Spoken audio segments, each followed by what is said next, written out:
शाम का समय है। आसमान पर सुनहरी रोशनी और दूर तक फैली रेत। दो विशाल सेनाएं एक दूसरे के सामने खड़ी हैं। एक तरफ हजरत अमीर हमजा का लश्कर, दूसरी तरफ शिदाद की काली फौज। हवा में सन्नाटा है, सिर्फ झंडों की सरसराहट और घोड़ों की हिनहिनाहट सुनाई देती है। कैमरा धीरे धीरे हमजा और शिदाद के चेहरों पर झूम करता है। दोनों की आंखों में अज़्म और इज्जत की चमक।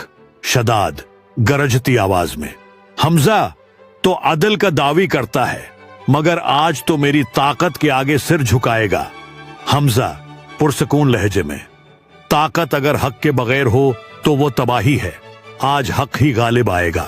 जैसे ही दोनों सेनाएं अपनी स्थिति मजबूत करती हैं, हल्की हवा में झंडों की सरसराहट सुनाई देती है और सभी सैनिक अपने सेनापतियों की ओर देखते हैं।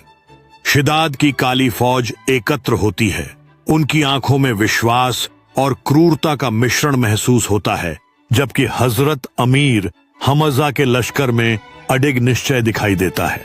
हजरत अमीर हमजा अपनी तलवार ऊंची उठाते हैं और दिल को छू लेने वाली आवाज में अपने सैनिकों को प्रेरित करते हैं।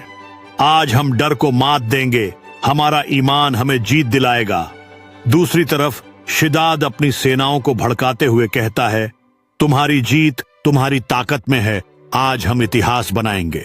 जैसे ही दोनों सेनाएं टकराती हैं, तलवारों और ढालों की गड़गड़ाहट भरी आवाजें सुनाई देती हैं। हजरत अमीर हमजा अपने सैनिकों के साथ बढ़ते हैं। उनकी आंखों में लड़ाई की आग है। शिदाद का लश्कर काले साए की तरह घेराबंदी करता है, लेकिन हजरत अमीर हमजा की वीरता और ईमानदारी से लड़ने वाले सैनिक पीछे नहीं हटते। जंग का मैदान एक खतरनाक दृश्य बन चुका है, जहां योद्धा गिरते और फिर उठते हैं, धूल और लोहा चटकता है। हजरत अमीर हमजा और शिदाद की आंखें एक दूसरे से टकराती हैं। जैसे ही दोनों अपने अपने हथियारों को तैयार करते हैं, ये पल उनके युद्ध के भाग्य को तय करने वाला है।